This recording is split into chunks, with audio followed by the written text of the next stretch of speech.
Hey Jiffy, a new DOS Man game just dropped. What we do here is go back.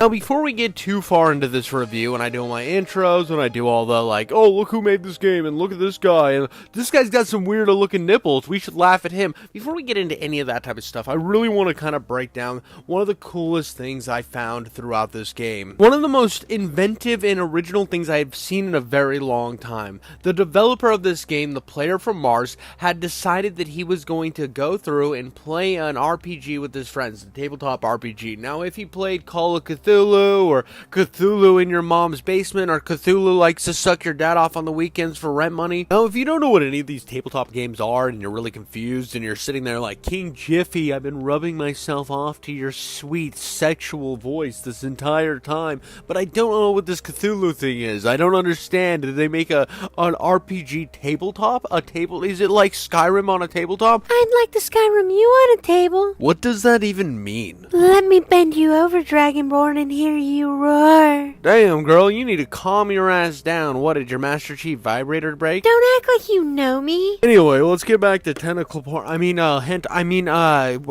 Japanese fan service. Call of Cthulhu. Thank you. Sorry, I get so lost in the sauce whenever I start thinking about my boy Lovecraft's profound works and how he really changed the horror landscape. And also the fact that these guys sat down at a table together and they really engulfed into this entire world of this tabletop RPG. They could have been playing Dungeons and Dragons, but Dungeons and Dragons is for nerds and losers and absolute doofuses. El Bozo material. No. We're different, man. We're those real legends playing that hentai book.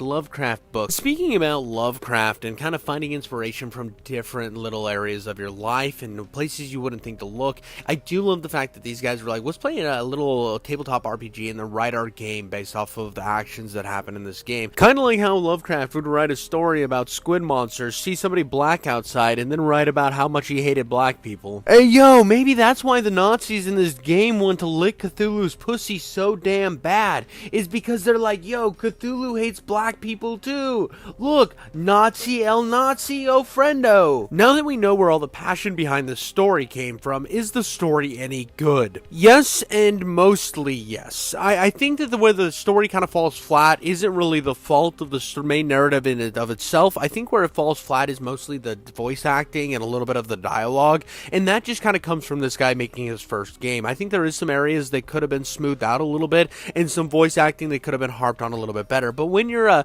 very indie studio and your game's reasonably priced, I think this game is going to be around $3 when it releases in a couple days. By the way, go down in the description and make sure to hit that link and go and wishlist this game, or if you're watching this after the game has already been released, go buy this mother trucker. I think it's going to be $3. You can afford it. It's got plenty of content for the money. Actually, way more content than you would expect for this amount of money. So go, just do yourself a favor and get this game, man. We're about 3 minutes in, and if you want to know a definitive answer on if the game's good, yes, it's good enough to buy, go pick it up. Now let's get back to my critiques on the story. We're thrust in the role of Aloysius Quartermain, which bothers me a lot because every time I heard the name Aloysius throughout the game, I thought of the book series Pendergast. Now, if you don't know what Pendergast is, I know I'm going on a little bit of tangent, but it's like a horror mystery X-Files type thing. They're really good, but the main character in that book series is very southern. He's like that upper class southern. You know, down here in New Orleans, we do things a little different. So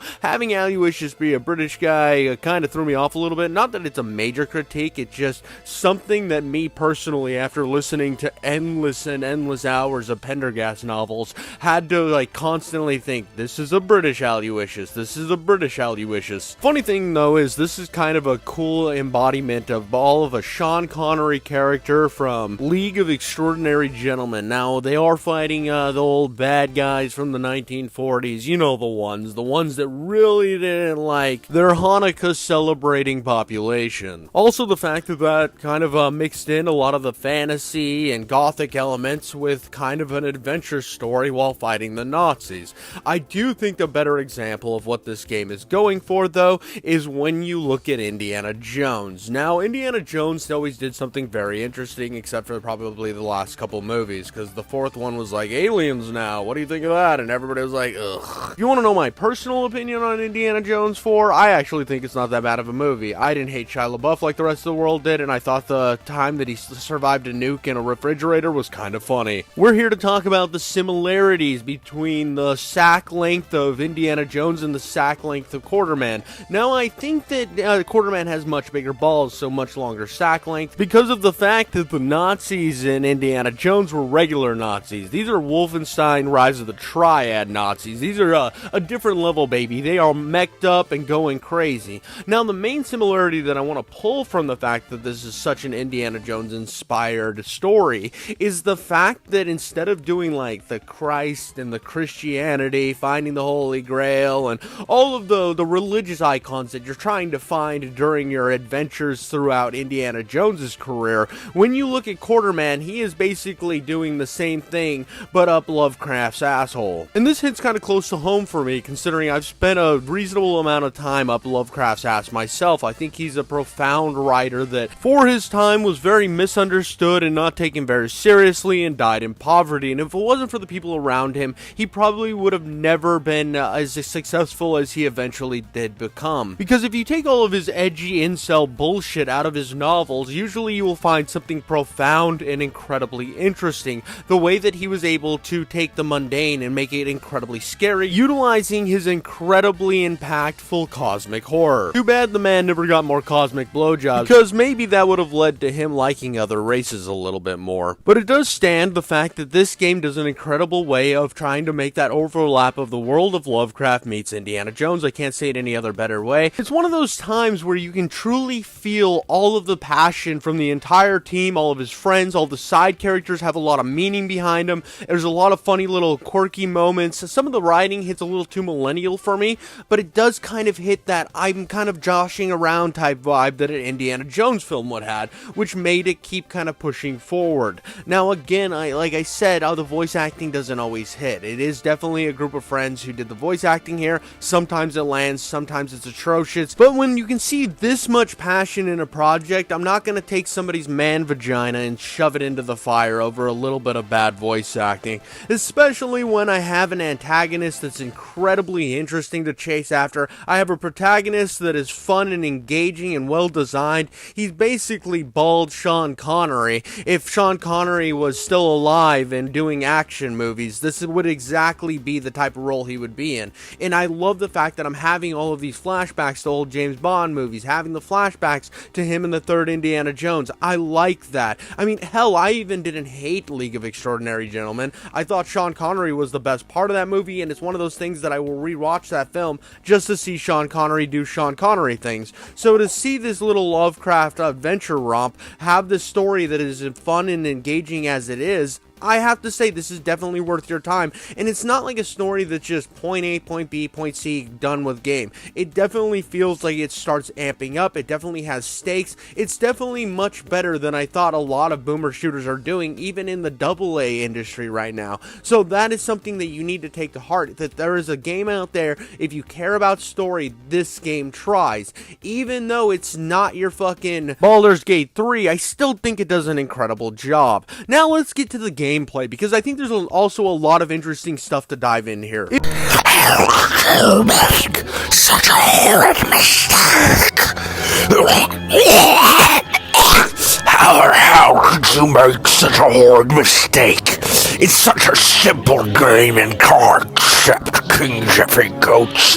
How could one sit there and not make the connection that Quartermain is trying to find his girl's magic box? It's a clitoris joke. It's a vagina joke. You fucking Nimrod. How the fuck could you mess up something so mundane, so simple?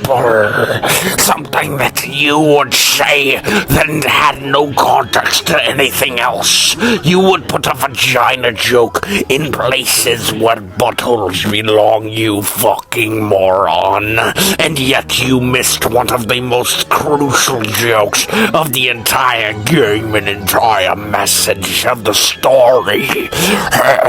Could you? You fucking failure. You have disappointed the outer gods for the last time. You failure of a little man.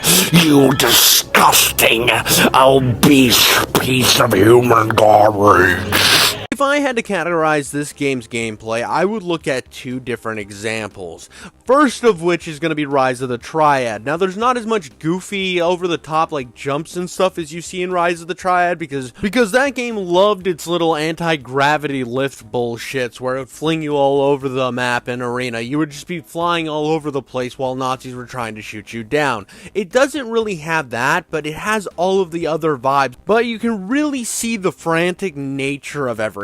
When you're going through and fighting all the enemies and going through all these set pieces, it doesn't quite look like Rise of the Triad, but it really encapsulates that gameplay and that over-the-top nature. Now, I'm not going to say that I'm a Rise of the Triad expert. In fact, I haven't even finished that original game. It annoys me in parts, but I have to say that I haven't played another game that really encompassed the feeling that you get when jumping into that. And I know a lot of people are going to find a really comfy, cozy home when they jump into this experience. When you look at the actual design of what this game is going for, obviously you're going to say it's Wolfenstein. It 100% hits all those Wolfenstein design tropes, from your giant helicopter battles to your giant mechs that are got the big swastikas on them. It's definitely wearing its inspiration on its sleeve, and that inspiration sometimes weighs it down in parts, I think. And that's not me being a little bit of a nitpicky asshole. It's not me trying to hate on this game. I think that's a good thing at times. At other times, I wish they would have gone a little bit harder with their Lovecraft inspired enemies, because I think those are the designs that actually hit the hardest. When it's doing the Wolfenstein mechs and stuff, some of those are the worst enemies to fight in the game. Not all of them. I think some of them are really fun. Like, there's this massive giant mech monster that you gotta kill, and it is so much fun to shoot down. It's just this fucking abomination of a dude with a head on top of its body. That one's really cool. And then there's this even bigger one. I love a lot of the designs. There is one robot I hate, and we'll get to him a little bit later, but he's one of the big critiques I have on this experience. But other than that, I think every single other one of these giant mechs are really fun to fight. I just wish they would have gone more with the flying demon guys, or more giant Lovecraft monsters. There is a moment where you do fight a Cthulhu monster in the game, but it's so fleeting and so fast that you almost forget it happened. And a part of me just wishes they would have gone a little bit harder in that direction. Not to say that they didn't, because I think they do go hard in a lot of the Lovecraft inspiration enemies, but when I'm fighting so many of the Nazi-styled Wolfenstein enemies, I think that it's kind of pulling away from its main idea of eventually morphing into this Lovecraft giant catastrophe. Especially when the game starts you out with mostly Lovecraft-inspired monsters. The first level is really filled with them, and then it kind of escalates to, okay, now we're fighting mostly Nazis and cultists, and a part of me was thinking in those moments, could we get more of these original Lovecraft designed monsters that you put in, because they grabbed me from the fucking tip of my dick and pulled me into the game so early on. There is one lady that I think is one of the most awesome designed enemies of all time. You start out with her basically being the bottom bitch of the main antagonist, and she just comes in, guns a-blazing. She's got teleporting in these fire demons, which is sick. They're like Lovecraft fire demons. You have to kill those while rotating around the arena trying to hit her as well. It's an incredibly difficult boss fight, but incredibly rewarding at the same time. And that's something you'll notice throughout this entire experience, that this game at times is going to fucking beat your dick off. It's going to taint punch you so hard that it's going to turn that space between your butthole and dick into a vagina. But after a few shots of your trusty revolver, which is the best gun in this game, it might be one of the best revolvers ever put in any video game, she then takes all of her clothes off, pours gasoline on herself, and lights herself on fire, and runs around the arena naked on fire, trying to blast you down with flames. awesome, fucking awesome. It's just like, let's do fan service, but instead of fan service, we're gonna turn him into that dude from Vietnam. This is fucking insane. This is what I'm talking about. I like this so much more than the robotic Nazi guys, and that's not saying that, again, I think the robotic Nazi guys, incredibly well done.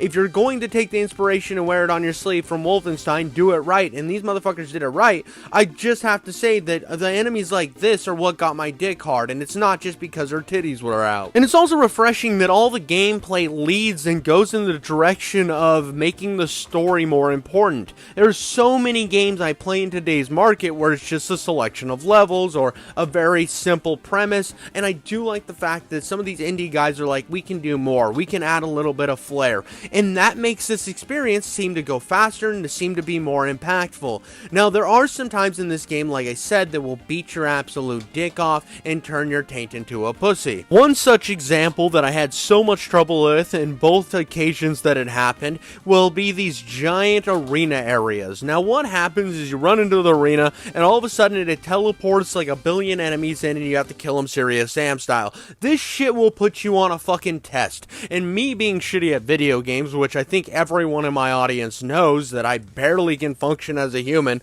let alone run a PC, know that I have some troubles. I still managed to get through these, but I have to say, they fucking put you for your trial runs. You will be on your fucking toes from beginning to end in all of these moments. And that kind of brings me to the gunplay of everything. Like I said, it does feel a lot more like Rise of the Triad than something like a modern Wolfenstein or even an old Wolfenstein, because I don't like the old Wolfenstein game. I get that Wolfenstein eventually led to Doom, which eventually led to Quake, which eventually led back to Doom, and it's fucking awesome. I still don't have to like the original Wolfenstein, though. The shit's mazy and annoying. So the fact that this kind of lives more of in a Rise of the Triad situation where it's actually fun, I have to say that's a fucking massive win. This game really gets the idea down. Not to mention, there's a couple weapons in this that I think are some of the best weapons put in some of these indie pixelated boomer shooters. One of which is the hand cannon. I call it that because it's just basically you take your hand, you shove it out in front of you and start shooting flames out of your palm like a goddamn human torch. The shit's fucking sexy. It's flaming like crazy. It's more flaming than somebody on stage doing drag. Now, all jokes aside, as edgy as they might be, I think that it is an incredibly useful weapon, and I found it to be the most important tool in my arsenal against defeating giant mechs. It'll melt those son of a bitches down in a few seconds. Now, when it comes to the other guns, they're mainly made to deal with the fodder enemies that will constantly be pouring in your direction. Those motherfuckers be coming out of the woodworks trying to kill you, and you need something to be able to disperse the crowds, and you get a few different options to deal with that. One of which is a giant machine gun that only seems to work if you're about 3 feet in front of them. That gun I have the most problems with in the game. The minigun, for some reason, sucks. I'm not gonna sugarcoat it, I really didn't like that gun. It is useful when you're about 2 foot in front of them, and then after that the spread becomes unmanageable, and you might as well switch to the MP40. The MP40, on the other hand, is a really good machine gun. I thought it was really useful, and in almost every circumstance when I utilized it, it was a really fun way to disperse of all the cultists. Same with the Walther. You get a little Walther pistol. It's incredibly useful just for one popping enemies' heads and moving through the maps really quickly. On top of that, you have a couple of strong weapons. One is the hand flame thing. That is my favorite. The second is the rocket launcher. It's fine. It does its job. It's just one of those things that if I have ammo for the hand flamer, I'm going to use the hand flamer. But the best of all, I said the hand flamer is my favorite because of the design and everything and how original it is. But my all-time favorite is the revolver. That revolver will melt any motherfucker that gets in its way. Once you put the revolver fan mode on, which is the right click, dear God, do things fucking hit the ground. The first gun you get in the game is endlessly powerful and endlessly fun to use. It is so crazy how much faster it melts things than even the rocket launcher. Now, that being said, this video could be watched by the dev, and the dev might think, maybe I made the revolver too powerful. Don't ever think that. If anything, if you want to nerf the revolver, tell yourself to stop that mindset and buffer and boost that fucking minigun. That is the only gun I didn't like in the game. Everything else I loved, but the revolver just stood out, and I'm a big revolver guy. The fact that you fan the hammer and just watch everybody everybody hit their knees and beg for your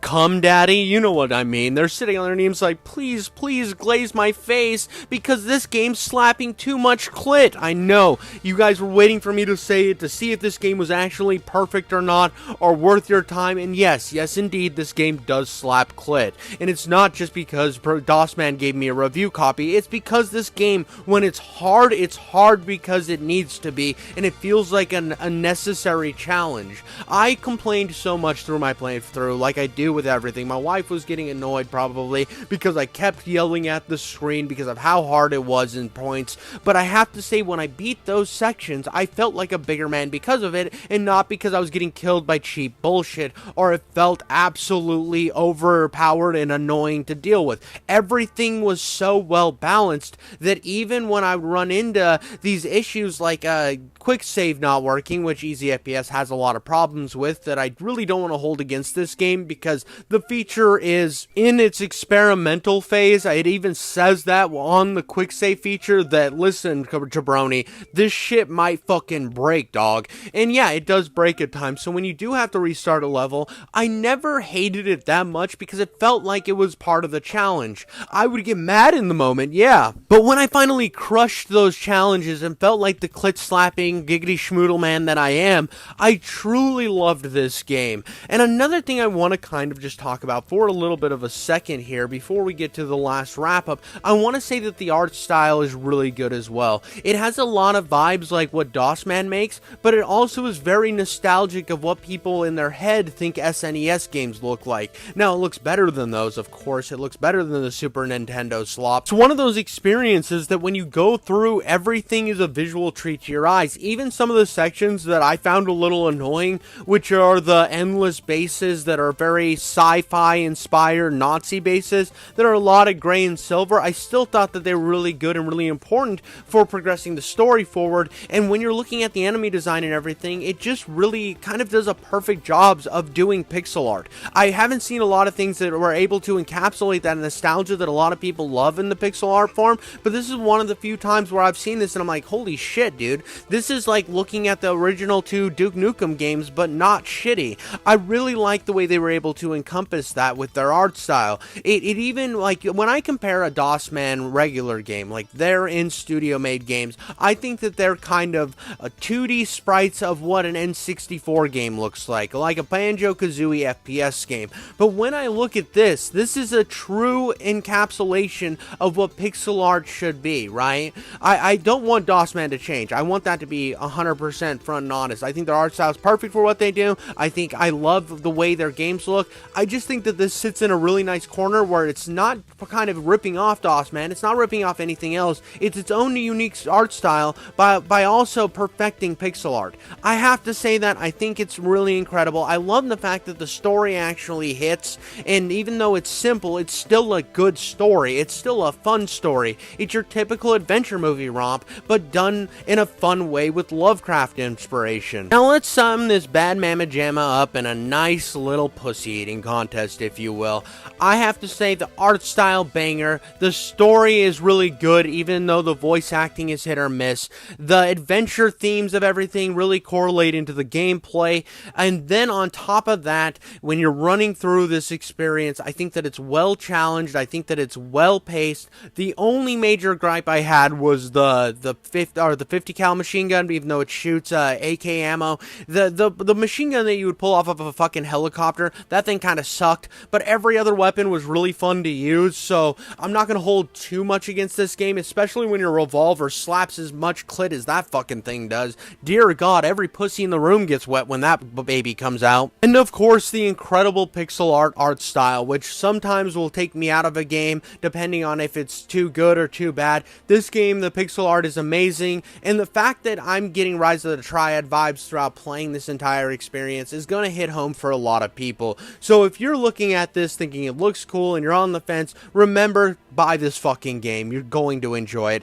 And that's all I got for you guys today, folks. I hope you had a fun time watching my video. And I forgot to mention, the boss fights are really fun. They're not tedious like a lot of these easy FPS games bosses are. I actually think that they're all really well done and really fun to run through. I never found one where I felt like I was stuck there forever. I almost forgot to mention that. But yeah, guys, so catch you on the next video. You guys are all wonderful. Make make sure to like, subscribe, comment. Don't show up to my house and sit in my bushes and jerk off while I'm eating dinner. I really don't like when people do that. And I'm out of here.